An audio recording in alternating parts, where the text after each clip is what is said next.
This Sunday in Philadelphia, wrestling's going to be on a lot of minds. A bunch of things happening, a lot of people in a ring, and then one man on a stage. Mr. JR, Jim Ross. Hello, sir. How are you? I'm good, Michael. Good to see you. Good to see you. Thank you very much. Ringside, an afternoon with Jim Ross. Tell me what that is.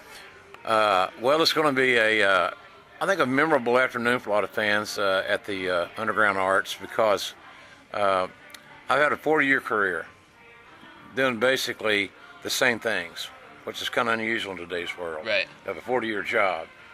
But I started out and still am a fan. Grew up a little kid in eastern Oklahoma. So I want to tell stories of how I got into the pro wrestling business in the territory days in the mid-'70s, right out of college, first job. I thought I'd stay in wrestling for the summer. Accumulate some stories to tell my buddies at nickel beer night. Right. And see how the inner workings of the business were, because I was a fan. And then I'd go back to college and finish my degree in the fall. 40 years later, the registrar is still waiting on me to show up to enroll. I've written two New York Times bestsellers. Right. I've been in 2 or 3 movies. I'm working on my autobiography. I've got one of the top podcasts in the world. I'm very lucky. So I stayed after I left WWE after 21 years. Yeah. And through their really golden years, the Attitude Era and all that stuff. Yeah. I'm staying busier than ever, and I really love these.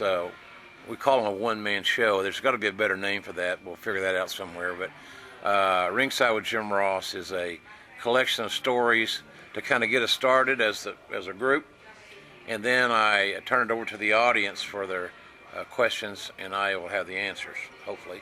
So we're going to have a lot of fun. It's a lot of jokes, a lot of funny stories, a lot of poignant stories, some motivational stories. I've had facial paralysis 3 times that really kicked my ass and really knocked me down and really destroyed my confidence for a while. Ironically, it was at WrestleMania 15 and here in Philadelphia where I got that confidence back. Yeah. Because Stone Cold Steve Austin and The Rock were in the main event. I was the head of the talent department. I hired them, negotiated their contracts, managed all the talent. And so when they were going to headline the biggest event that WWE has, they wanted the guy that signed them to call the match. Oh, that's great. It was cool. So they called for you and said, "Hey, we want JR." Yeah, they had a chat with Vince McMahon. He agreed. And I really believed at that point that my broadcasting career had come to an end. My mother died in December of '98, and on the air I got my second attack of Bell's palsy. It was a horrible experience. I got through the broadcast, got back to the States. My mom had died the day before. I had to go home and bury her with this Bell's palsy thing, and it was not the greatest of situations. And I really thought that my career had been as a broadcaster was over. So then we come to Philly and do WrestleMania 15, and I get that shot and that adrenaline from the crowd and the standing ovation and the love that the Philadelphia crowd showed me was overwhelming for the city that's known for booing Santa Claus. Right. So I was thinking, here's this fat guy that's going to walk out there from Oklahoma with a hat and a southern accent, has nothing in common probably with anybody here, other than we all love the genre. We all love the product. Right. Or they wouldn't have paid the big money to be there, and I wouldn't have been there working. So it showed me that I shouldn't allow anybody but me to define myself, and it showed me that all they cared about was my passion, and that I was back, and they didn't give a damn what I looked like. It wasn't a beauty contest. I'm not going to be, I'm not a mainstream a television star that I'm not Ryan Seacrest. It's a cute little guy. None of us are. I'm never going to be a cute little guy. So I was to my mom for a few years, but nonetheless, it's a lot of stories, a lot of humor. I'm not a comedian. I think I'm a humorist.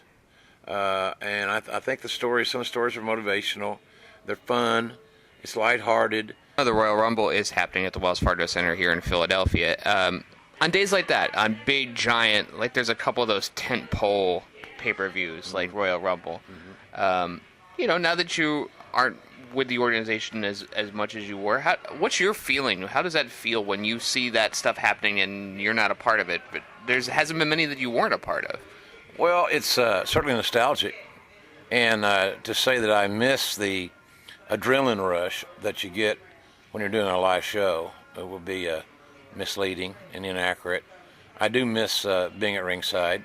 I do miss that adrenaline, and selfishly, you can't replicate it anywhere else. I can't find any.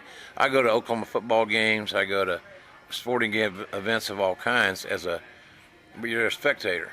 Right. And there's nothing wrong with being a spectator, being a fan. But boy, when you can participate, it's pretty cool. So I miss it, but I'm taking up the slack with these one-man shows as far as interacting with the audience and performing. And then I've got this podcast I'm doing. So what I'll do is I will go do our show on Sunday, hopefully revel in the success of it, right.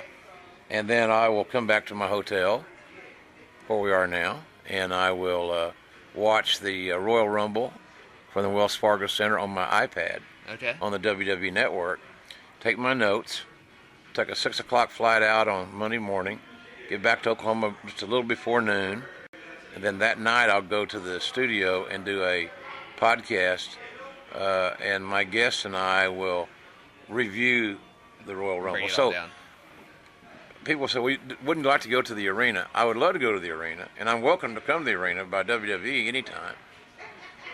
But I'm afraid that I'll get in some BS session, and I'm going to start missing stuff. Right. Because I'm going to see guys I hadn't seen in a while, and we're going to try to catch up, and I'll essentially miss most of the show.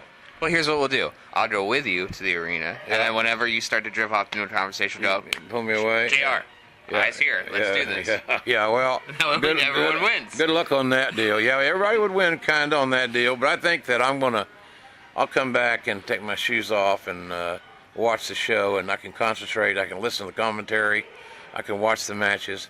As far as fans go, I've always been under the impression that Philadelphia has one of the best wrestling fan bases anywhere, right? I mean, ECW was born here, that Alejandro Arena down in South Philly, and just they're rabid here in Philadelphia. Well, they are, and that's because of generations of events playing here. Philly has always been a major market, and Philly was a unique situation. Philadelphia was always a main stop in the old WWS territory, their area, back when they were just running in the Northeast. Philly was always one of the hubs. Yeah. But then the NWA started running some events in Philadelphia off TBS, so that just upped the ante. And then you had the insanity and the uniqueness. I say insanity in a good way of ECW. ECW, right. And now, if you look at the calendar, at any given month, there's multiple independent shows in the Philadelphia area. So it just continues to perpetuate. Through your time in WWF, WWE, was there a moment where it seemed like a steady climb, but was there a moment where you went, oh my God, this thing is gigantic? I think late 90s, early 2000s, where you're selling out arenas that just for the regular live events, non-televised events, would sell out well in advance. Was it the Stone Cold stuff? Was that the moment where you just went, oh my God? Austin lit it up. Yeah. No one ever, and I'm not dissing the Hulkamaniacs. Right. But because of the product presentation going from PG, say your prayers and eat your vitamins and all that stuff, Austin would say, if you want religion, take your ass to church. Right. Because Hogan would talk about saying your prayers. Right. It was a little at Hogan, so because Austin became the sheriff. He became the new guy in town, and he was selling more tickets and selling more merchandise and selling more pay-per-views than anybody else.